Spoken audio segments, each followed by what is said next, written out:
Hey guys, it's QuickyBaby and welcome back to World of Tanks. I've got another prize winner from the 300,000 subscriber replay competition for you here. It is RobyFTW, which I guess stands for the win. Very confident in yourself, aren't you, Robbie? Playing in the Tier 10 American heavy tank, the T10E5. Now, Robbie finds himself in a very nice matchup here. Well, actually thinking about it, there's some nice aspects about this game, and some aspects that you really don't want to see. Firstly, a lot of Tier 8 tanks. Very, very good for a T10E5, which has phenomenal frontal armor, which was recently buffed when it was put into a high-definition model. But there are other aspects of the enemy team that you don't want to see, namely, most of the experienced players on the enemy team being in their top-tier tanks, and also a ferocious platoon of Tier 10 medium tanks. Some very skilled players there, including one of the nicest guys I know, Pallasgard, who he calls himself the Happy Dane, and trust me, he is after playing with him for a couple of years inside the QSF community. So, good things and bad things for Robbie's matchup here. He is going to have to pull his weight. 45% in a Tier 10 is always, at least for me, a tricky thing, and you know you have to have that positive impact in the game if you want to come through with it. So the T10E5 is in such a darn good situation right now, and it looks like Robbie likes this tank a lot, as he's already got 3 marks of excellence on it. A Tiger II appears. He puts a shot right into the side and a nice high roll there for 479. Now the Tiger II has got 225mm of penetration, and that is not enough to reliably contest the T10E5's frontal armor, unless he hits either the lower plate to the left or to the right, or he manages to hit the cupola along the rim up here. He is quickly ripping apart that Tier 8 German heavy tank and has already done 1,277 damage to him with 3 shots. Now, while the T10E5 might not have monstrous DPM, it only fires 6 rounds a minute. Its 120mm gun with its 400 alpha damage, it still picks apart opponents quicker than, for example, some of the Soviet heavy tanks such as the IS-7. And what it lacks in alpha damage, it makes up for in aim time. And its accuracy isn't too bad as well. Its accuracy is 0.35, I believe, and its aim time is 2 seconds, and so you can quickly put shot after shot after shot into your opponents, unlike some of the bigger, more derpy guns, such as on the E100, or on the IS-7 or the IS-4 even. So, Robbie has destroyed that Tiger II, and now he's starting to work on the T-34.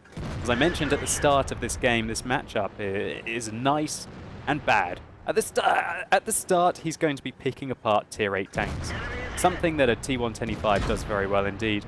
And he must be very happy about the fact that the 3 tanks that snuck past him and got into the southwest of the map haven't tried to flank him. And you might be watching this tank for the first time and going, oh my gosh, what is this monster? It's just bouncing, bouncing, bouncing, bouncing, and bouncing. And that's because the frontal armor on the T10E5 is designed that way. It focuses all of its armor at the front of the tank. However, the side and the rear of this vehicle is absolutely garbage. Robbie rams the T-49, unable to take him out though with that little shunt.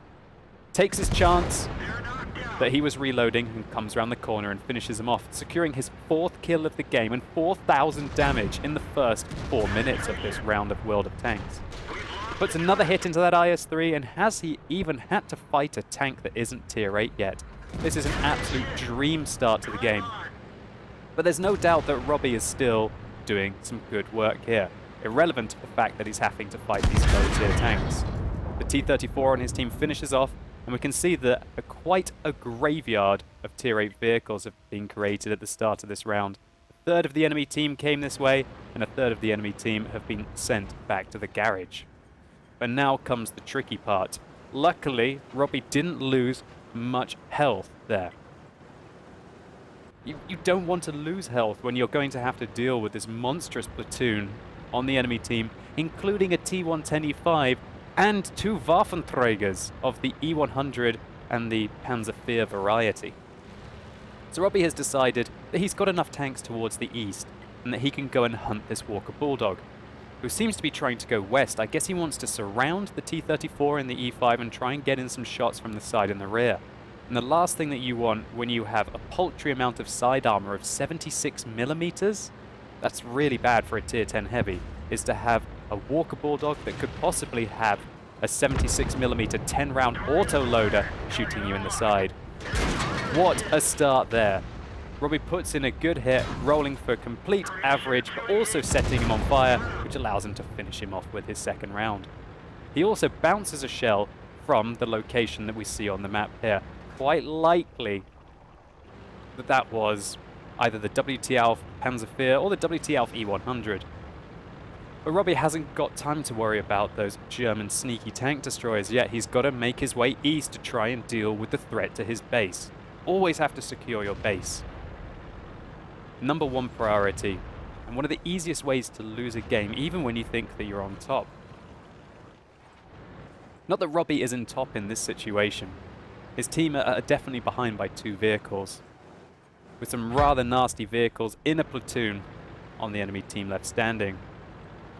Unfortunately, it looks like the Happy Dane has fallen in the push through the eastern part of the map, but there's still a Batchat and the clan reward tank, the Object 704, left on the enemy team that we're going to have to watch out for. I like what Robbie's doing here. He wants to try and change the angle. He doesn't want to stay with these 2 tank destroyers and get surrounded. He wants to try and help them by forcing the enemies to turn their turrets to the side, or maybe just get some sneaky flanking shots. Oh my word, what a disastrous roll there. 331 damage, leaving him on 31 health. That is a horrible low roll. But actually, there might be a silver lining to that cloud, and that's the fact that Robbie was found himself in a 1 versus 5 situation, which means because of that low roll, he is actually now contesting the Kolobanov's medal. So Robbie is, you don't really think that you're going to be getting Kolobanov's medals. Oh my god, what was that?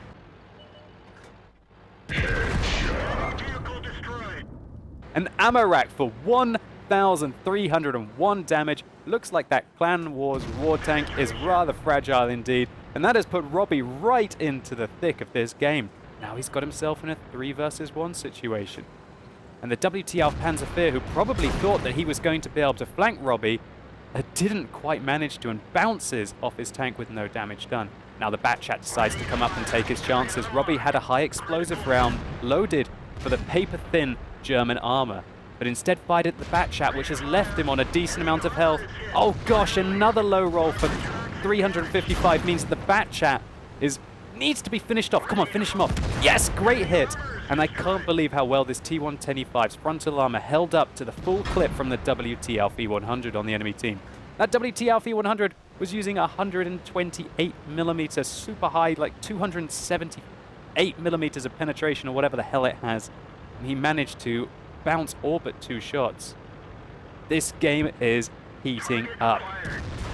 Oh gosh, the WT Alf Panzerfahr misses, and Robbie manages to ram him to death. What a play. This is just absolutely flawless right here.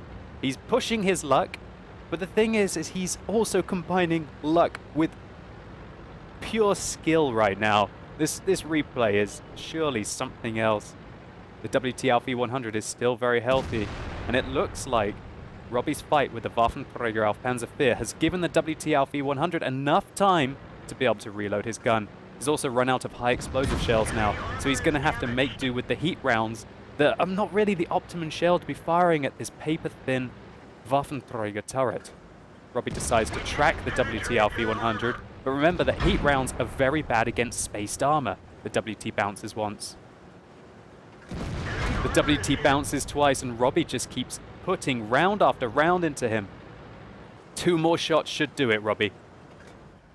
There's the first, and it looks like, oh, another bounce. The WT's making his last-ditched attempt, and it doesn't look like it worked. They're knocked out. And Robbie takes down the round of the competition. What an absolutely tremendous round here by Robbie, and you were quite right to be confident when you were naming your account. Indeed, you were for the win here, and we can see that having Superman on the side of your tank, at least in this round, is not ironic. I can only imagine what was going through your mind at the end of this round, Robbie. The pressure must have been absolutely horrendous, but you didn't allow it to faze you one bit. you stood firm, and you carried this round with an absolutely huge result.